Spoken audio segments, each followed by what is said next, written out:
Hello, my name is Julian. I'm an occupational therapist and I'm the founder of Scripto.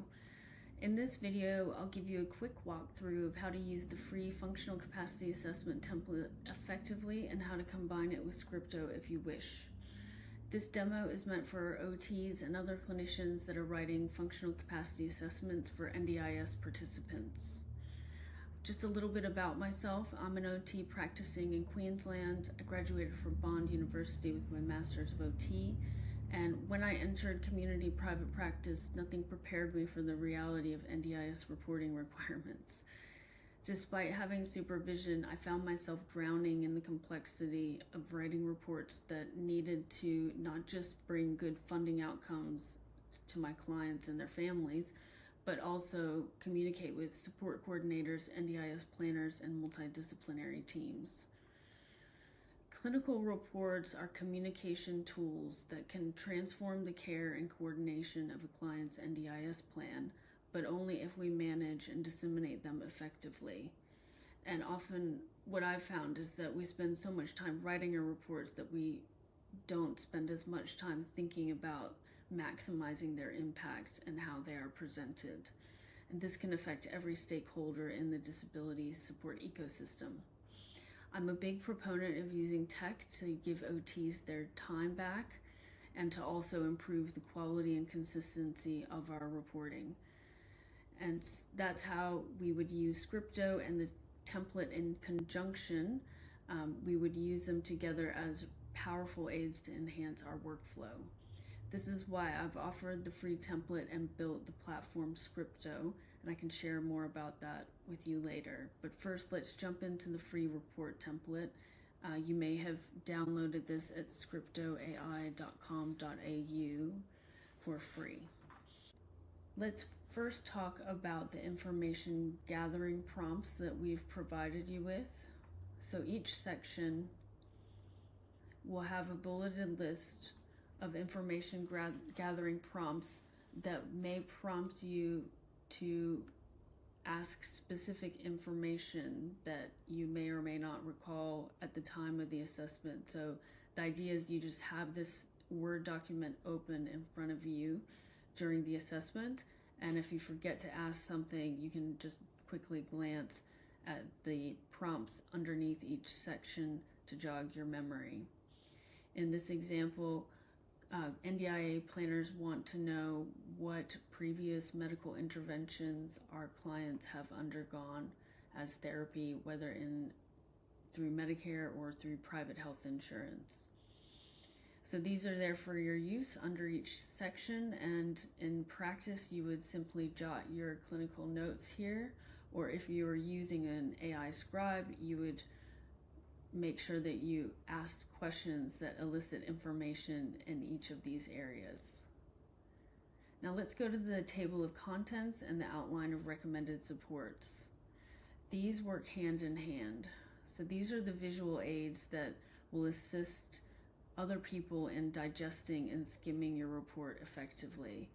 And every report should have a table of contents. If you really want to go the extra mile, you can include an outline of recommended supports. So we all know what a table of contents is. It just helps the reader skim and provide page numbers. But what is the outline of recommended NDIS supports? This is an outline that is really specific to the NDIS. This table was developed with consultation from several stakeholders, including support coordinators, participants, and NDIS planners.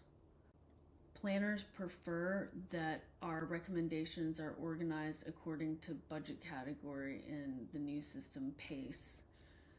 So this outline delineates whether every recommendation that you've made is core, capital, or capacity building. And what we've included in your free template, if you download it or have downloaded it already, is the master guide. So the master guide includes a bit more information, including explanations. So if you're not familiar, for example, with transport, what type of funding does level 1 transport provide for the participant?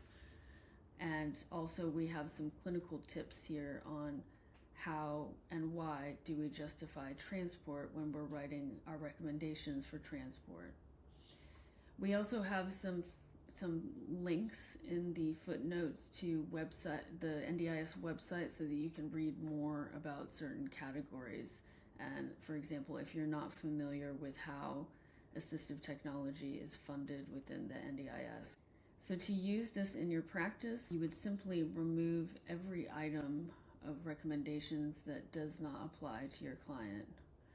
And what I do is when I'm delivering a report, I instruct the participant and the support coordinator, if they have one, to refer to, for example, page 23 and 24 of their report when they're speaking with the planner in the planning meeting, so that in this way the planner can at a glance see what supports are being recommended in each budget category. This is in the hope that they don't miss any of our recommendations or try to skip over them.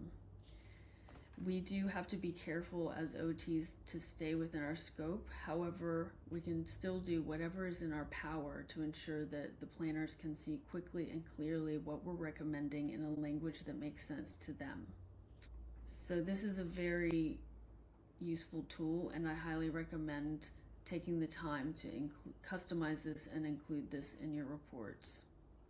Now, in terms of workflow and best practices, what I would do during an assessment in my workflow, what I have is I have my AI scribe running.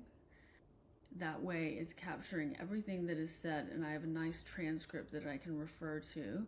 And then I would have my Word document template up in front of me, and I would use that to prompt myself to remember to ask questions that elicit the most robust detail in terms of information gathering. So for example, the mobility section, I would type my notes here under each section for mobility transfers balance, use of AT, and then if I want to use this in conjunction with Scripto, what I would then do is copy and paste my clinical notes into the section mobility and transfers in this web form. My clinical notes don't have to be formatted here. They're going to be returned in a nicely formatted Word document. And this section and this outline on the left, this is all reflected in the free template. So this follows the same format as the free FCA template, which is why it's meant to be used hand in hand. So I can quickly just show you the output, and then it's in terms of generation, it takes about 5 to 10 minutes. Recommendations, we'll look at that on the output. So essentially what I put into the recommendations web form is a list of items, including the participant's name, disability, what I'm recommending, and a brief statement of clinical reasoning, and an inclusion of the level of support, frequency, or a budget. Then I'm going to hit generate, and in 5 to 10 minutes I will have a nice baseline. So this is on the output of the demo. This is what it looks like. For each of those bulleted list of items, the system has returned a paragraph of clinical reasoning, reasonable and necessary criteria. It's matched with the participant's NDIS goals, and a list of the risks of not providing that support. So this is provided for each one of those bulleted lists of items. However, it's not necessary for you to use Scripto with your template. I'm just showing you this so that you can see the benefit of combining the two with your workflow. Okay, so that's the output. That's essentially what you would see if you were using Scripto in your reports, which I hope you will trial. We do offer a 30-day trial. Our pricing is very affordable. It's about $20 a month if you purchase the annual plan for a solo practitioner. And if you've watched this demo, you'll get 15% off your subscriptions if you use the coupon code OTDEMO25. So please feel free to share this information with your colleagues. If you haven't already, download the free template at scriptoai.com.au. And with it, hopefully you can save time, improve the quality of your reports, and save some stress. Thank you so much for watching.